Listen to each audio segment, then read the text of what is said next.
Vidonda vya tumbo vinasababishwa na vitu vingi sana, ikiwemo matumizi ya pombe kwa wingi, msongo wa mawazo, lakini pia kuna matumizi ya madawa yanaitwa non-steroid anti-inflammatory drugs kama matumizi ya brufen kwa muda mrefu, aspirin kwa muda mrefu sana.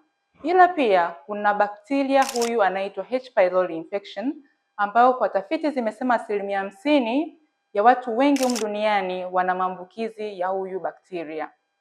Iwapo sio kila binadamu mwenye haya maambukizi anaweza kupata hizo dalili, japo kwa wachache wao wanapata hizi dalili, na hivyo basi ukipata dalili za H. pylori unatakiwa kupata matibabu ya haraka ili kuondoa ile madhara yatakuja kutokea baadaye kwa kushindwa kumtibu bakteria huyu.